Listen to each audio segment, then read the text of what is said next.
예, 하나님의 말씀은 마태복음 16장 1절부터 4절 말씀까지 보겠습니다. 바리새인들과 사두개인들이 주께 와서 주를 시험하여 하늘로부터 온 표적을 보여달라고 요구하더라.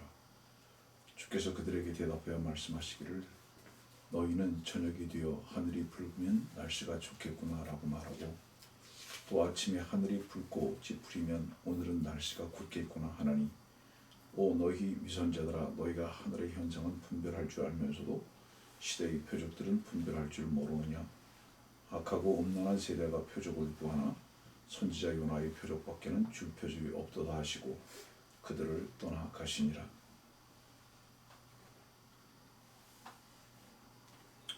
소통이 안 되고 불통이 되면 함께 대화할 수가 없죠. 오늘의 말씀의 마지막 4절 말씀은 그들을 떠나가시니라 이렇게 해서 종교를 짓습니다. 말씀을 들으시는 여러분들께서는 주님과 오늘도 함께 동행하는 삶을 살고 계시는지 말씀 속에 사시는지 스스로 점검해 보시기를 바랍니다. 오늘도 말씀을 여러분들에게 선포하기 전에 알리는 말씀을 드립니다. 5월 20일 월요일부터 22일 수요일까지 성경 강연회를 개최합니다. 첫째 날에는 제목이 왜 킹제임스 성경이어야만 하는가 라는 제목으로 주제 발표하고 토론할 것입니다. 둘째 날에는 왜 세대적으로 진리의 말씀을 나누어서 공부해야 하는가 라는 제목으로 또 역시 주제 발표하고 토론을 할 것입니다. 마지막 셋째 날에는 종말론을 중심으로 한 질의응답 시간을 가질 것입니다. 여러분들 모두 기도해 주시고 유익한 성경 강연회가 될 수 있도록 도와주시기를 부탁드립니다. 덴버와 시애틀과 LA와 샌디에고와 샌프란시스코와 또 멀리 아르헨티나에서까지 주의 사역자들이 모여서 함께 강연을 하는 이 일에 큰 열매와 유익이 있게 되도록 기도해 주시기를 다시 한번 부탁을 드립니다.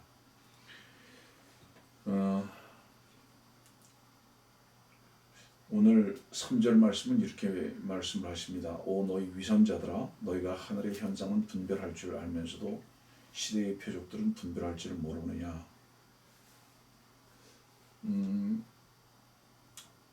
교회는 표적이 없습니다.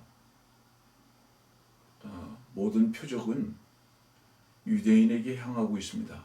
왜냐하면 유대인들은 표적으로 시작한 민족들입니다. 육신적이라는 뜻이죠. 보지 아니하고 직접 만지지 아니하면 믿지 아니하는 자들. 그러나 주님께서는 그런 사람들에게 뭐라고 말씀하셨죠? 악하고 음란한 세대 이렇게 말합니다. 악하고 음란한 세대. 성경에는 창세기 5장에 아담의 세대가 나오고요. 마태복음 1장에 다윗과 아브라함의 세대가 나옵니다. 그리고 이 지금 마태복음 16장에 나오는 악하고 음란한 세대는 아주 특별한 세대로서 예수 그리스도를 십자가에 못 박혀 죽여버리는 세대입니다. 그래서 이 세대는 악하고 음란한 세대입니다. 유대인들에게 국한한 것을 말씀하고 계십니다. 이들은 표적만 요구합니다. 그리고 이들은 위선자들입니다. 오늘 말씀은 사실은 이렇게 말씀하십니다.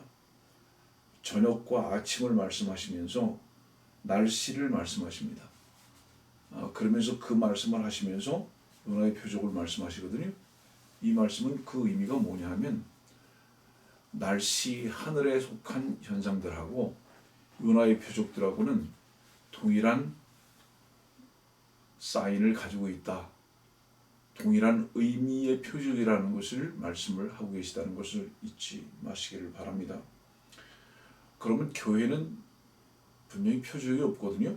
자, 우선 표적에 대해서 고린도전서 1장에는 뭐라고 말씀하시나 한번 볼 것입니다. 고린도전서 1장입니다. 22절입니다.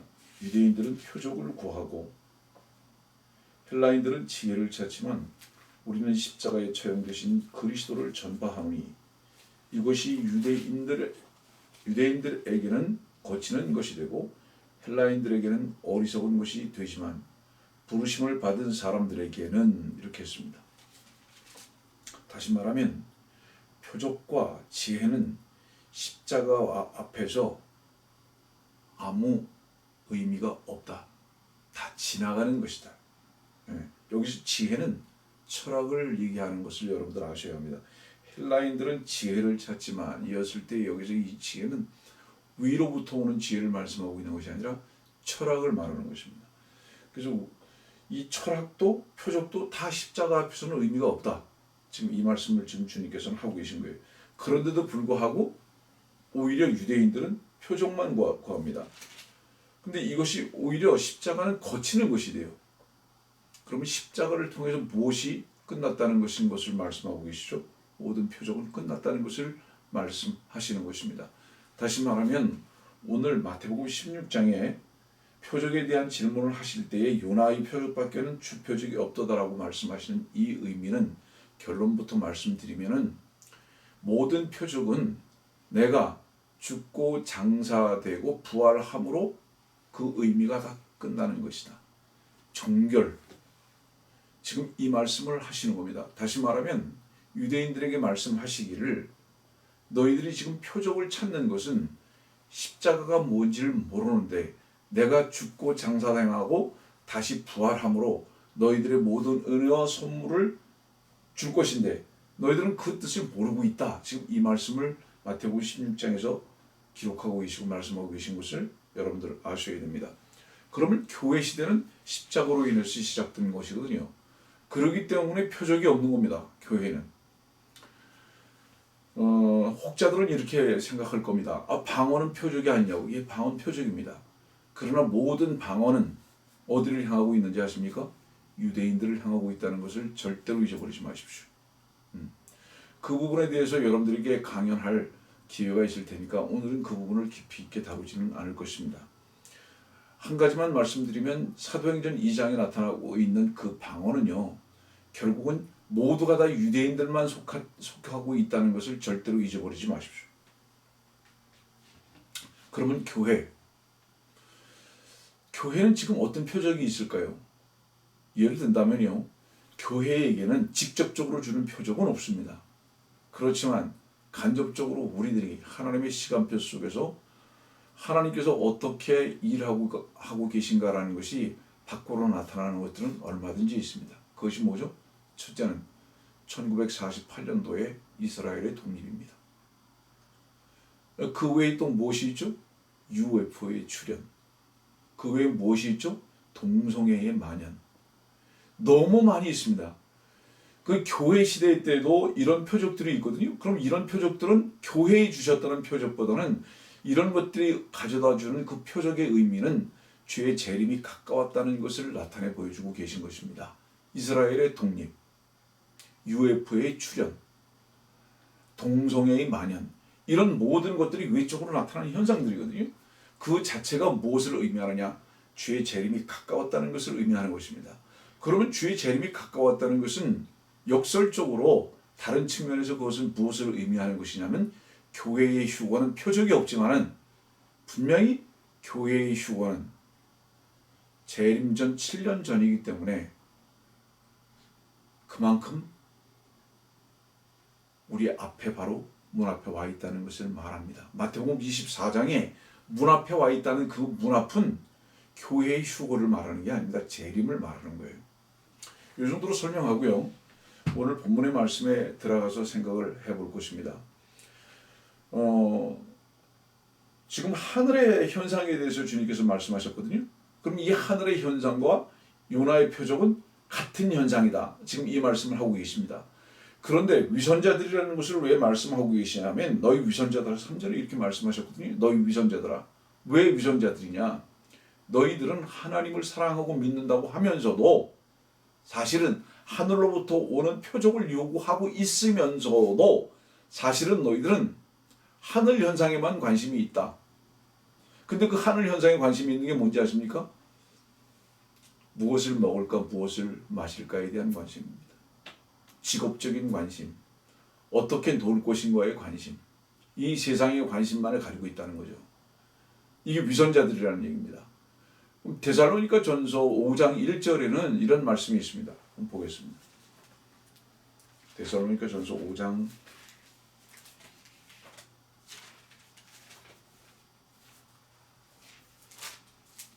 1절입니다. 그러나 형제들아 그때와 시기에 관해서는 너희에게 쓸 필요가 없으니 이는 주의 날이 여러분들 여기까지만 제가 읽는 이유가 뭔지 아십니까? 이 지금 5장 1절에 그때와 시기는 주의 날을 말씀하고 있는 거예요. 4장 그 끝에는 17절 말씀에 이르잖아요. 그리고 나서 살아남아 있는 우리도 공중에서 주와 만나기 위하여 그들과 함께 구름 속으로 끌려 올라가리니 여기 휴거를 말하고 있습니다.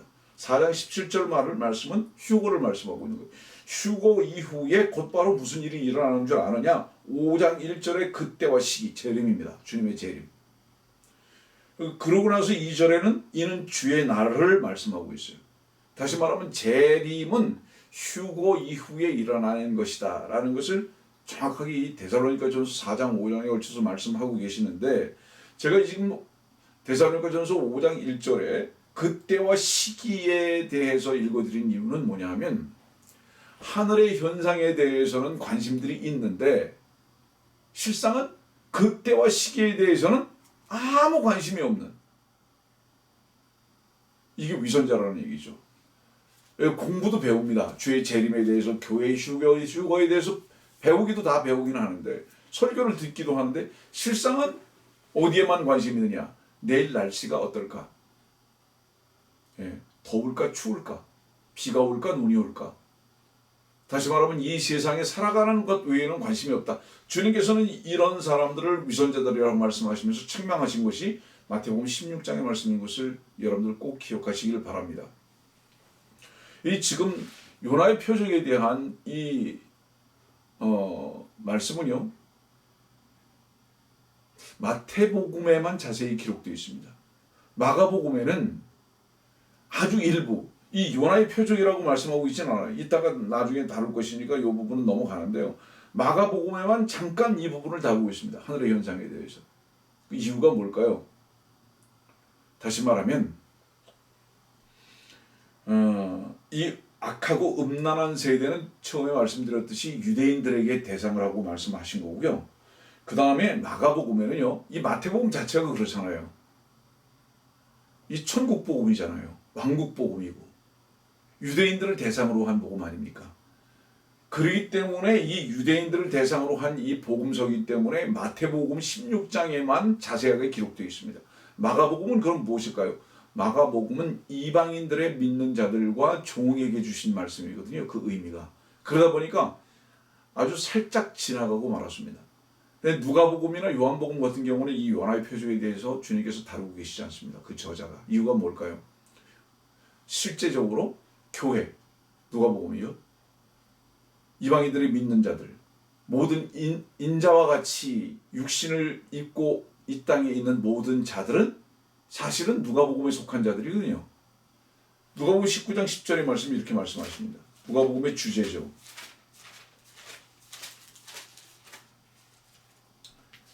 인자가 온 것은 잃어버린 자를 찾고 또 구원하려는 것이라고 하시더라. 이 누가복음의 주제는 잃어버린 자를 찾고 구원하려는 것이 주제거든요.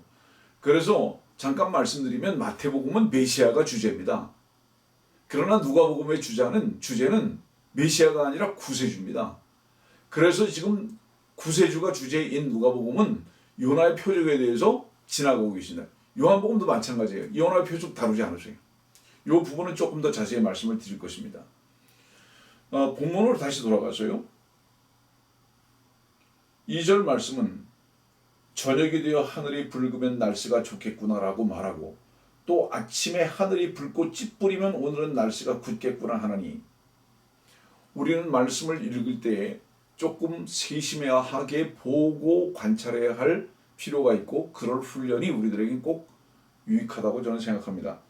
저녁부터 다루고 계시죠? 그 다음에 아침은 뭐라고 말씀하시죠? 여기 찌푸리면이라는 이 말씀까지 다루고 계십니다. 이 말씀을 여러분들이 왜 주님께서 이렇게 말씀하셨나? 우리는 좀 생각해 봐야 할 필요가 있습니다. 저녁을 먼저 다루시는 이유가 뭘까요? 말씀을 들으시는 분들한테 제가 질문합니다. 저녁 그러면 생각나는 게 뭐죠? 예, 태양이 지는 것입니다. 태양이 지는 것이에요. 성경에서의 태양은 우리 주님을 말씀하고 계십니다. 예. 그래서 왜 저녁이 되며 아침이 되고 이렇게 말씀하시는 이유가 뭔지 아십니까? 주님께서는 1차적으로 초림의 주가 오셨을 때 저녁 때문에 오시는 것입니다. 이 저녁을 해결하시기 위해서. 이게 무슨 뜻이냐면 어두움의 세력에 의해서 주님은 십자가에 달려 죽으시고요. 어두움의 문제를 해결하시기 위해서 오신 것이 주님의 초림의 사건입니다. 그래서 이 태양이 서쪽으로 지고 있어요. 저녁에. 근데 여러분들 서쪽으로 질 때 색깔이 어떠죠? 날씨가 붉으면, 예. 저녁이 되어 하늘이 붉으면 붉습니다. 그러면 날씨가 좋겠구나. 여러분들, 아직은 주의 빛이 역사할 때입니다. 이유가 뭔지 아십니까? 주께서 저녁에 그 태양이 서편 쪽으로 져서 붉은 빛을 발하셨습니다. 주께서 그 피를 흘리셨다는 것을 말씀합니다.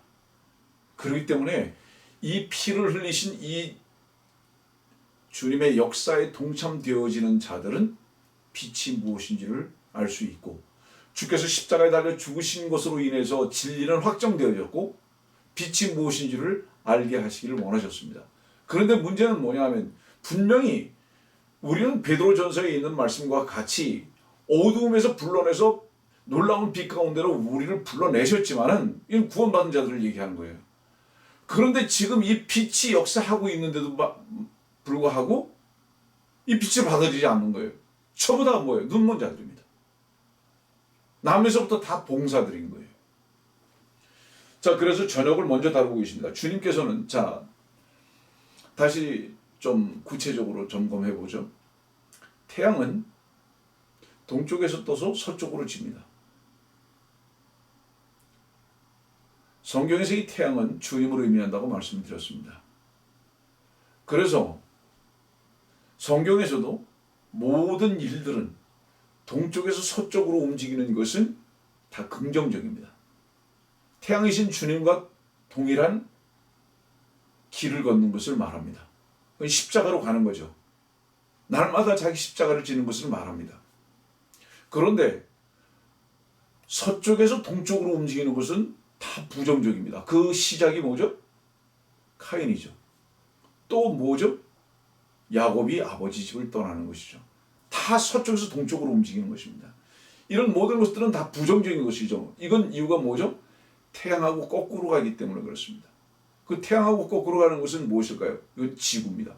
세상을 따라 살아가는 것을 말하고 있다는 것을 여러분들에게 가르쳐드린 적이 있습니다. 그래서 주님께서는 서쪽으로 지셨거든요. 그 서쪽으로 지셨을 때 그 어두움의 세력으로 인해서 십자가를 그분은 담당하실 수밖에 없었습니다. 그때 피를 흘리셨죠. 그래서 말라기 4장의 말씀 한번 보겠습니다. 말라기 4장.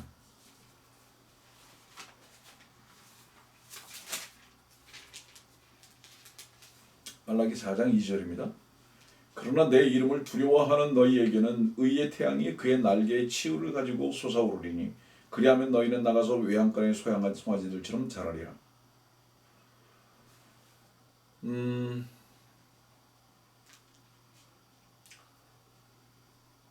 여러분들 그 구약은요 주님의 초림과 재림을 동시에 다루고 있습니다. 놀라운 일이죠. 이 말라기 4장에 있는 이 말씀은요, 주님의 재림을 다루고 있는 거예요. 그런데 생각해 보세요. 주께서 오시기 전 약 400년 전 일이거든요. 이 일은. 근데 어떻게 초림을 다루지 않고 재림을 다루고 계실까요? 하나님께서. 하나님은 항상 오늘이시기 때문에 그렇습니다. 현재시기 때문에 그래요. 그래서 하나님께서는 과거와 현재와 미래 속에서 동시적으로 그분은 모든 것을 보실 수 있기 때문에 시간과 공간을 초월하신 성령께서는 말라기 4장 같은 경우도 주님의 초림보다는 재림을 기록해서 다루고 계시다는 것을 여러분들 잊어버리면 안 됩니다. 그래서 이 말라기는 주님의 재림을 지금 다루고 계시는데 말씀은 뭐라고 말씀하시죠? 의의 태양이 그의 날개의 치유를 가지고 솟아오르리니, 이건 아침입니다. 저녁이 아니에요. 그러면 주님께서 초림의 주로 오셨을 때 분명히 태양으로 오셨거든요. 그런데 그 태양으로 오신 주님을 십자가에 못 박혀 죽여버리고 말았어요. 메시아로 오신 주님을 십자가에 못 박아 죽였다고요. 누가요? 유대인들이. 그래서 그분은 지는 태양으로 계실 수밖에 없었습니다. 그러나 그 주님은 다시 아침으로 오셔야 합니다. 이것이 주님의 초림입니다. 하나님께서는 결국은 주께서 십자가에 달려 죽으실 것을 이미 아셨다는 것을 의미합니다. 자, 이 가장 큰 증거 중에 하나가 뭐죠? 창세기 3장 15절 같은 경우죠. 주님께서는 뱀으로 인해서 그 발뒤꿈치가 상하실 것을 이미 말씀하고 계십니다. 그래서 말라기 4장은 죄의 재림을 구체적으로 다루고 계십니다. 계시록 19장의 말씀 보겠습니다. 계시록 19장 13절.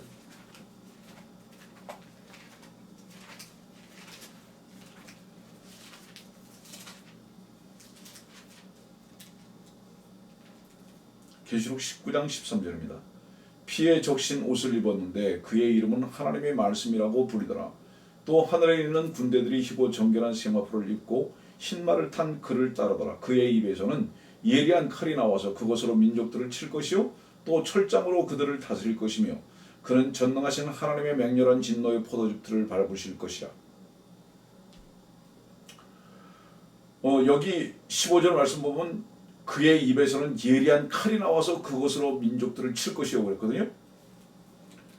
여러분 혹시 법원에 가보신 분들이 있으신지 모르겠어요. 법원에는 의미가 두 가지로 그 그림을 항상 조각해 놓고 있습니다. 그것이 뭐냐 하면 저울과 칼입니다.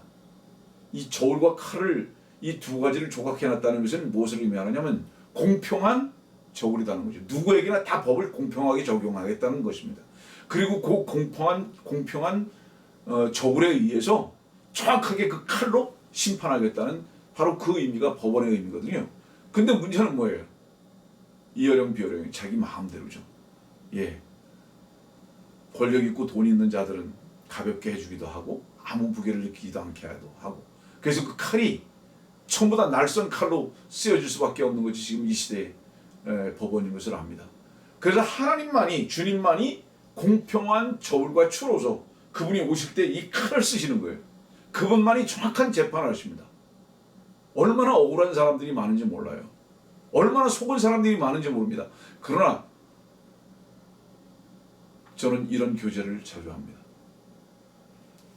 속아서 억울합니까?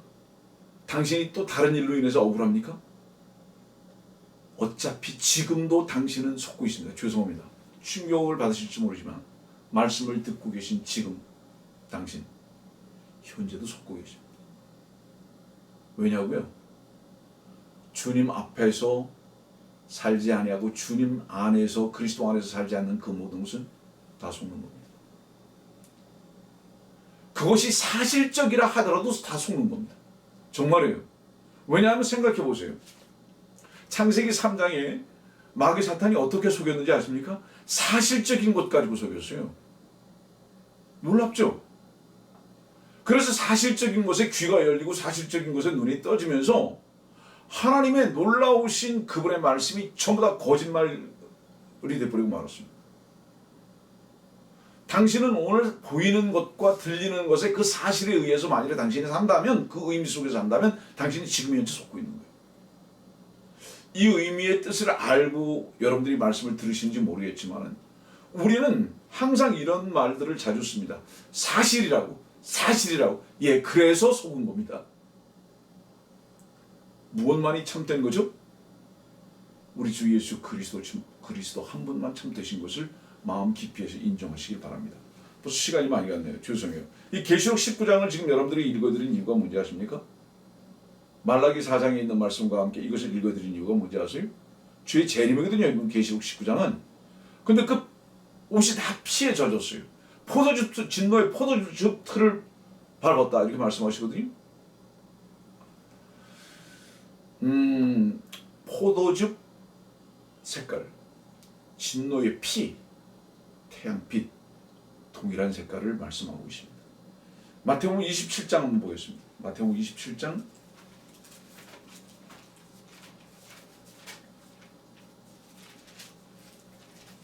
45절.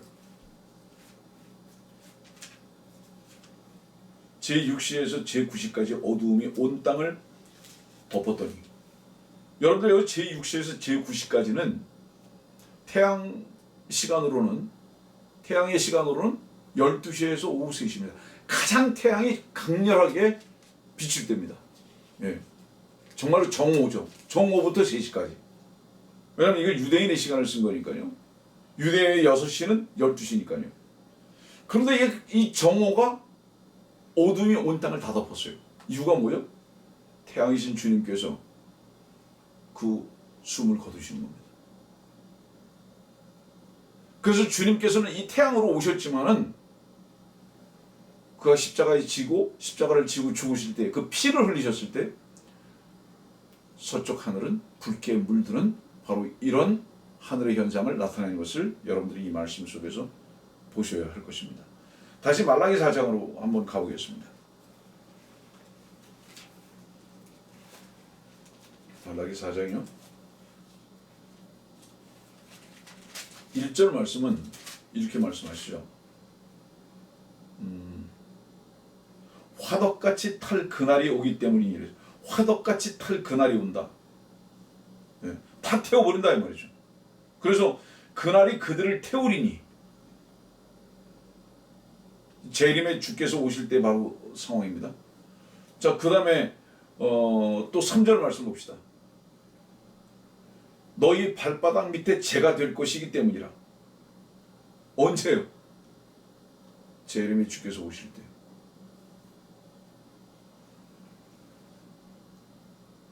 우리의 심각함은 우리의 중요성입니다. 우리의 심각성은 우리의 중요성입니다. 하나님의 말씀을 바로 배우고 들어도 이 말씀이 심각하지 않다면 이 말씀이 여러분 자신에게 중요하지 않다는 것을 반증하는 것입니다. 오늘 여러분들에게 전하는 말씀 하나를 귀 기울여서 공부하고 제대로 들으시기만 한다면은 여러분들은 심각해질 것입니다. 재림의 주님은 우리 앞에 지금 계시거든요. 곧 오실 거거든요. 그래서 이 날을 뭐라고 말하냐면 5절과 6절을 보니까 보라, 내가 주의 크고 무서운 날이 오기 전에, 지금 주의를 환기시키고 계십니다. 보라. 예. 저는 성도들이 다 이 화면을 통해서 주의 말씀을 듣고 볼 수 있게 되기를 바랍니다. 여러분들이 시선이 어디로 향했든지, 여러분들의 마음이 어디로 향했든지 정말 보라.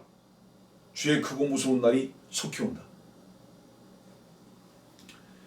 6절 말씀은 그 끝에 마지막 단어를 저주로 치지 않게 하리라. 저주로 치지 않게 하리라. 구약 성경의 마지막 단어가 저주로 끝납니다. 예. 이유가 뭐죠? 주님의 죽으심에 대한 징벌을 주님께서는 지금 말씀하고 계십니다. 반드시 핏값을 찾으시겠다는 겁니다. 그래서 구약 성경의 마지막 단어를 저주라는 단어로 지금 쓰고 계신 거예요. 여러분들 어떤 사람이 저주를 받을까요?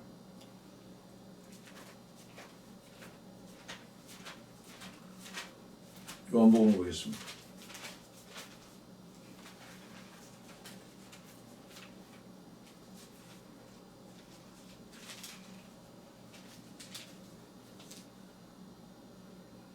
(3장 36절) 아들을 믿는 자는 영생을 가졌고 그 아들을 믿지 않는 자는 생명을 보지 못하고 오히려 하나님의 진노가 그 사람 위에 머물러 있느니라고 하다. 이 진노가 그 사람 위에 머물러 있다는 게 뭐를 말하는지 아십니까? 화덕이요.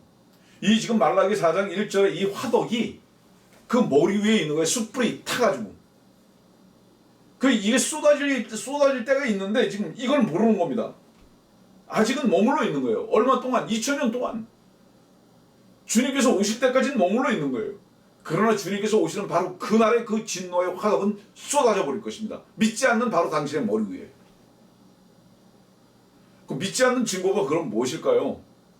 갈라디아서에 있는 말씀 봅시다.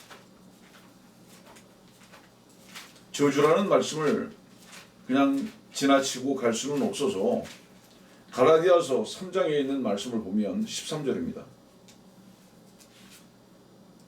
10절과 13절 율법의 행위로 난 자들은 누구든지 저주 아래에 있느니라. 기록되기를 행하도록 율법책에 기록된 모든 것을 계속해서 행하지 않는 자는 누구나 저주를 받느니라고 하였습니다. 여러분들 엄중합니다. 하나님의 말씀이에요. 왜 하나님의 말씀이 엄중하냐? 이 말씀대로만 되는 것이기 때문에 그렇습니다. 계속해서 행하지 않는 자, 여러분들의 마음의 양심대로 계속해서 행하지 아니하는 자는 저주받는다. 13절 말씀 보겠습니다. 그리스도께서 우리를 위하여 저주가 되셔서 율법의 저주로부터 우리를 구속하셨으니 기록되기를 나무에 매달린 자는 누구나 저주받은 자라 하였도다. 주님께서 나를 위해서 저주가 되셨구나. 나의 저주를 다 가져가셨구나. 다시 말하면 뭐예요? 나는 양심대로 살 수 있는 능력이 없다. 항상 그렇게 살 수 있는 능력이 나는 없다. 의식도 못하고 산다. 그래서 나는 저주 안에 있을 수밖에 없는 자인데 주님께서 나의 이 모든 저주를 다 가져가셨구나. 그래서 나를 구속하셨구나. 이것을 마음으로 믿지 아니하는 자들은 저주받습니다. 당신이 예배당을 열심히 나가든 무슨 환상을 보든 어떤 봉사를 하든 주께서 바로 당신을 향해서 저주가 되신 것을 스스로 모든 죄를 다 제거하신 것을 믿지 아니하는 모든 사람들은 진노가 그 머리 위에 머물러 있는 겁니다. 이건 엄중한 겁니다. 이것이 말라기 4장에는 크고 무서운 날이라. 그래서 이 날은 어떤 날이죠?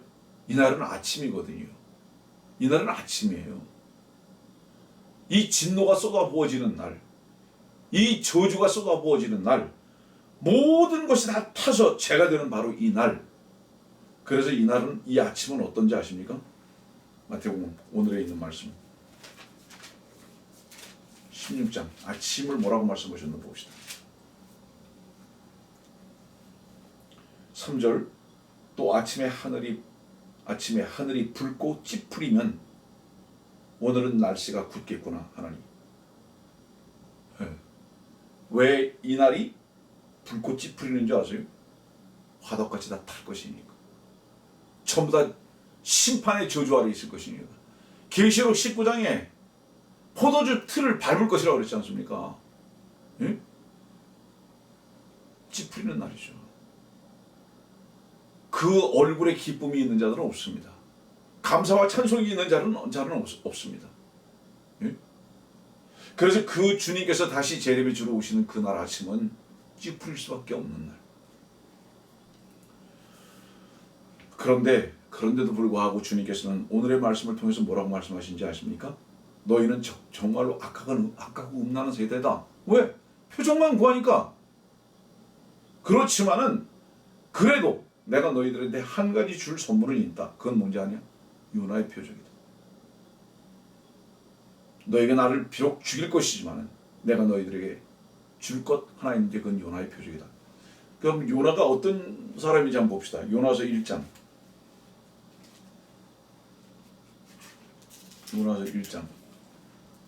12절 말씀 보겠습니다. 그가 그들에게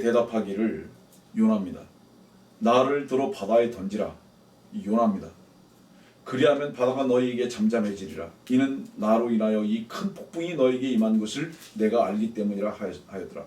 그럼에도 그 사람들은 배를 육지에 내려고 애써 노를 저었으나 그렇게 할 수가 없었으니 이는 바다가 계속 움직여 그들에게 사나워졌습니다. 그러므로 그들이 주께 부르짖어 말하기를 오 주여 우리가 주께 간구하고 우리가 주께 간구하노니 이 사람의 생명으로 인하여 우리를 멸하지 마시며 무고한 피를 우리에게 돌리지 마소서. 이는 오 주여 주께서 기뻐하시는 대로 행하셨습니다 하고 그들이 요나를 들어 바다 속으로 던지니 바다가 그 상하에서 그쳤더라. 그러자 그 사람들이 주를 심히 두려워하며 주께 희생제를 들고 소원을 하였더라. 그때 주께서는 요나를 삼킬 큰 물고기를 예배하였으니 요나가 그 물고기 배에서 3일 낮과 3일 밤을 있었더라. 2절로 넘어가겠습니다. 2장으로 넘어가겠습니다. 그때 요나가 그 물고기 뱃속으로부터 주 그의 하나님께 기도하여 3절입니다. 주께서 바다 가운데 깊음 속으로 나를 던지셨으므로 큰 물이 나를 에워쌌고 그 밑으로 쭉 내려가겠습니다.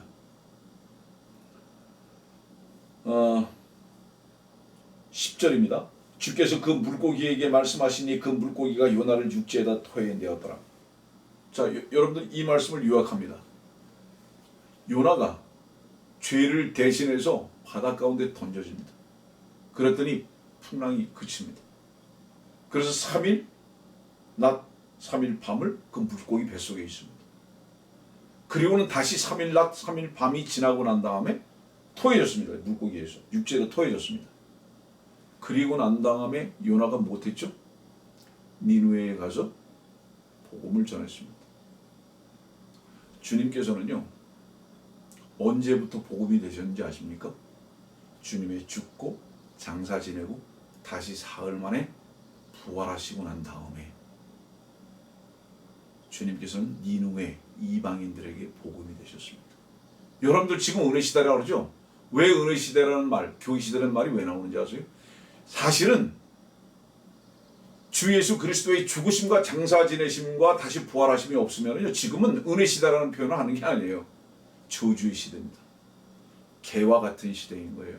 왜냐하면 이방인들은 개니까. 그런데 주님께서 죽고 다시 사심으로 말미암아 지금은 은혜 시대가 된 것입니다. 이방인들에게 복음이 전해진 거죠.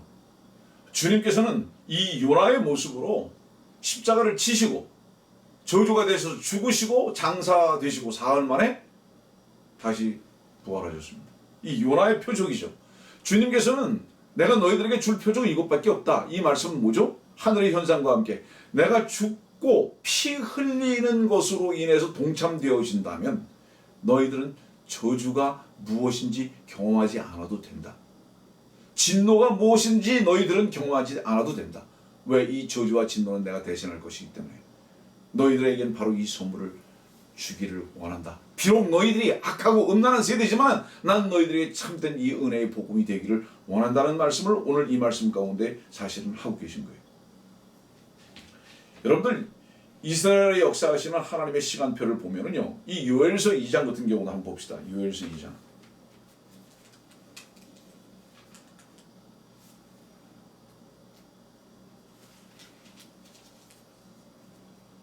요엘서 2장 2절과 3절입니다. 흑암과 암영의 날 구름과 짙은 어두움의 들이 산들 위에 펼쳐진 아침 같으니 많고 강한 사람들이라. 이 같은 일은 전에도 없었고 또 이후 곧 많은 세대들의 연수에까지도 다시 없으리라. 불이 그들 앞에서 삼키며 그들 뒤에서는 화염이 불타는도다.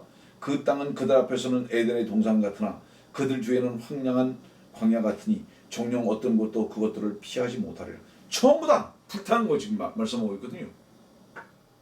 이 요엘서 2장도요. 어떤 때를 말씀하고 계시냐? 주님의 재림 때를 말씀하고 계십니다. 마태복음 24장도 한번 봅시다.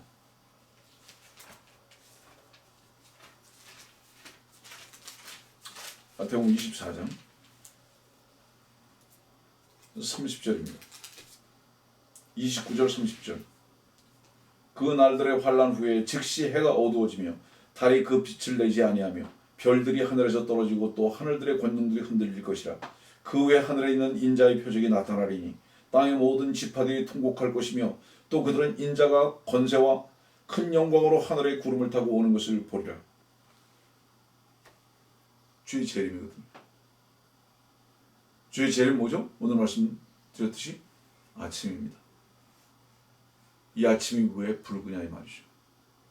주께서는 진노의 포도주 틀을 밟으실 것이기 때문에. 포도주 무슨 색깔이죠? 붉은색이죠. 예. 주께서는 반드시 심판주로 재림의 주로 오실 것입니다. 이게 바로 주의 날이라고 말씀하고 계십니다. 연이어서 계속 이 말씀을 여러분들에게 증거하겠습니다.